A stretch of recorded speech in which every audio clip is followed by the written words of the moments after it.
सभी को और स्वागत है आपका अपने नॉलेज ड्रिल चैनल पर। यदि आप हमारे चैनल पर नए हैं तो चैनल को लाइक, शेयर, सब्सक्राइब ज़रूर करें। तो आज का हमारा टॉपिक है मांसपेशी तंत्र यानी कि मस्कुलर सिस्टम। तो मस्कुलर सिस्टम होता क्या है? त्वचा के नीचे का मांस जो होती हैं वो होती है हमारी पेशियाँ। तो मस्कुलर सिस्टम पेशी तंत्र ही अंगों में गति उत्पन्न करने के लिए ज़रूरी होता है। तो अब इनके कार्यों की बात करते हैं। तो यहाँ मैंने फंक्शंस लिख रखे हैं, तो आप ये देख सकते हैं। पेशियों के कंकाल से जुड़ने से शरीर को गति मिलती है। ये मैंने आपको बताया था जब क्वेश्चन इससे पहले स्केलेटन सिस्टम के जो क्वेश्चन करवाए थे उसमें बताया था कि जब मसल्स किसी बोन से जुड़ती हैं तो एक टिश्यू के द्वारा जुड़ी होती हैं, उन्हें हम कहते हैं टेंडन। और पेशियों के कंकाल से जुड़ने से शरीर गति कर पाता है। ये शरीर के ताप को मेंटेन रखती हैं, बनाए रखती हैं, शरीर के पोस्चर को बनाए रखती हैं।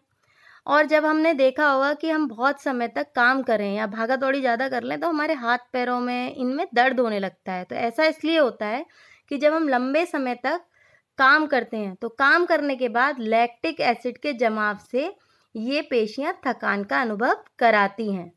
बोन जॉइंट और सेंसिटिव ऑर्गन्स को सुरक्षा प्रदान करती हैं। अब ये बोन जॉइंट्स क्या होते हैं? बोन जॉइंट जब ये पहले वीडियो बताई थी तो मैंने बताया था पाइवोट जॉइंट और हिंज जॉइंट, ये बोन जॉइंट थे। और सेंसिटिव ऑर्गन जैसे हमारी किडनी, तो इनको मांसपेशी तंत्र या पेशियां क्या करती हैं? सुरक्षा प्रदान करती हैं। बढ़ते हैं। अब बात आती है कि मांसपेशियों की संख्या कितनी होती है। तो इसमें बड़ा ही कॉन्ट्रडिक्शन है। आप किताबें पढ़ेंगे तो सब में अलग अलग संख्या दे रखी है। तो ऐसा क्यों है? तो मैं अब आपको बताती हूँ। कहा जाता है कि मांसपेशी जो है वो 320 जोड़े हैं। तो 320 जोड़े का मतलब 640। तो 640 भी आपने लिखा हुआ देखा होगा किताबों में। फिर कहा है कि 16 बिना जोड़े वाली हैं। तो 640 प्लस 16 कितनी हो गई? 656। तो ये भी संख्या लिखी रहती है किताबों में। तो इसी तरीके से बहुत छोटी छोटी मांसपेशियां भी हैं जिन्हें गिनने में बहुत कठिनाई होती है, उनकी संख्या है 44। इस तरह से ये हो गई 700। तो कभी भी अगर आपसे क्वेश्चन पूछा गया कि हमारे शरीर में मांसपेशियों की संख्या क्या है, तो कभी भी ये संख्याएं एक साथ ऑप्शन में आपको नहीं मिलेंगी। कोई एक ही संख्या मिलेगी, या तो 640, 656 और या फिर 700, या फिर ये मिलेगी 640 से लेके 850 संख्या। क्योंकि मांसपेशियों की संख्या को गिनने में एक्यूरेसी नहीं है। जैसे हड्डियां तो हमें पता है, एक एक हड्डियां सबने मतलब हमने जो किताबें हों उसमें गिन रखी हैं। तो हमेशा आप देखोगे कि हड्डियों की संख्या 206 ही है, लेकिन मांसपेशियों को गिनने में एक्यूरेसी नहीं हो पाई है। तो इसीलिए इसकी संख्या को हम मानेंगे 640 से लेकर 850 संख्या के बीच में। तो मोस्टली कुछ जो अच्छी किताबें हैं वो अब मांसपेशियों की संख्या के बारे में लिखती ही नहीं है। अब बात आती है कि सबसे अधिक मांसपेशियां कहाँ होती हैं? तो ये होती हैं पीठ में, जिनकी संख्या होती है 180। तो आप कंफ्यूज नहीं होंगे। अब आता है पेशियों का अध्ययन क्या कहलाता है? मायोलॉजी। जैसे हड्डियों का अध्ययन ऑस्टियोलॉजी, वैसे ही पेशियों का अध्ययन मायोलॉजी। लेकिन एक वर्ड होता है माइकोलॉजी। तो माइकोलॉजी अलग चीज़ है और मायोलॉजी अलग चीज़ है, दोनों में कंफ्यूज नहीं होना है। संबंधित जांच ईएमजी। सबसे बड़ी मांसपेशी ग्लूटियस मैक्सिमस। सर्वाधिक लंबी मांसपेशी सार्टोरियम जो कि जांघ में होती है। सबसे छोटी स्टेपेडियस और सबसे चौड़ी लेसिटिमस। तो ये हड्डियों के बारे में जानकारी थी, कौन सी चौड़ी है, कौन सी बड़ी है, कौन सी लंबी है। वो सॉरी, हड्डी नहीं, पेशियां। अब पेशियां कितने प्रकार की होती हैं? पेशियां होती हैं 3 प्रकार की।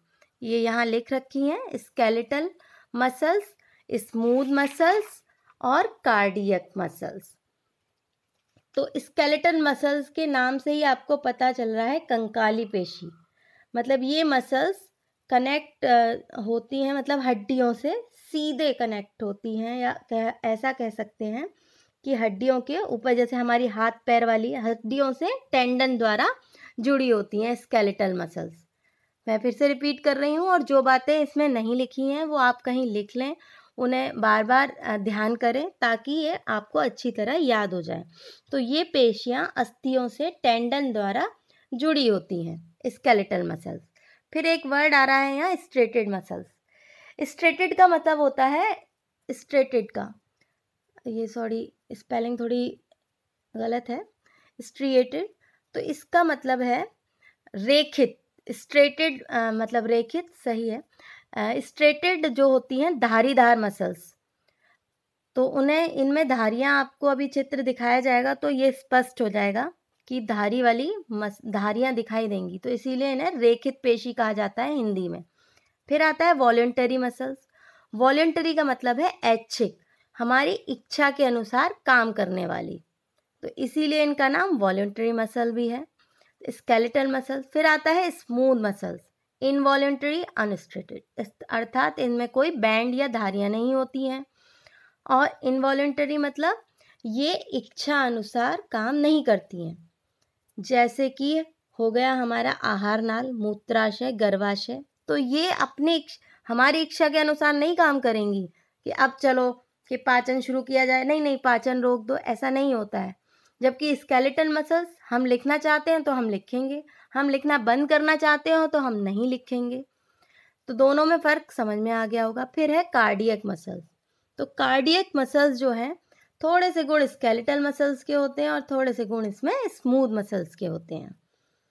तो देखते हैं इनको चित्र में। तो ये मैंने चित्र बनाया है पेशियों के प्रकार। सबसे पहले स्केलेटल मसल्स यहाँ बना रखी हैं। तो मैंने अभी बताया था कि इसमें बैंड्स होते हैं या धारियाँ, ये आपको दिखाई दे रही होंगी ये इधर। तो इनकी संख्या होती है 400। ध्यान देंगे, अधिकांश भाग हमारे शरीर का इन्हीं से निर्मित होता है, स्केलेटल मसल से, वॉलेंट्री मसल से। ये ऐच्छिक होती है, हमारे इच्छा अनुसार काम करती हैं। अंगों को मोड़ने में सहायक है स्केलेटल मसल, अंगों को फैलाने में सहायक होती हैं। ये हाथ, पैर, रीढ़ में होती हैं, जो हमेशा गतिशील होती हैं, और इसी वजह से हमें थकान का अनुभव होता है। और ये मल्टीन्यूक्लिएटेड अर्थात बहुकेंद्रीय पेशियां हैं। फिर नीचे है स्मूथ मसल्स, अरेखित पेशियां, हिंदी में कहते हैं इन्हें रेखित पेशियां और इन्हें अरेखित पेशियां। जिस तरीके से यहाँ धारियां दिखाई दे रही हैं इसमें नहीं है।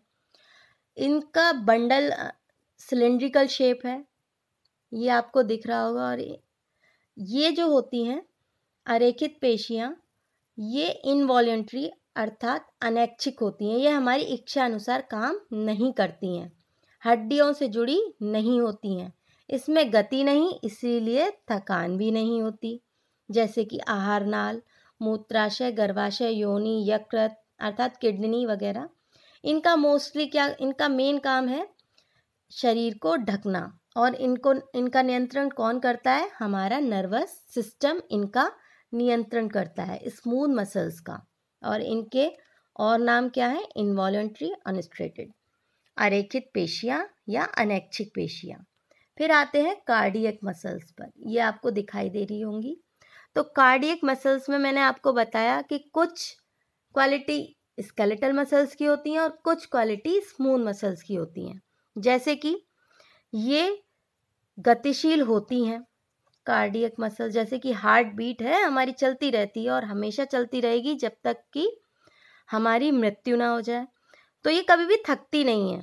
तो दोनों के गुण आ गए, ये गतिशील हैं पर थकती नहीं है, एक केंद्रक होता है इनमें। तो ये थी तीनों प्रकार की पेशियां।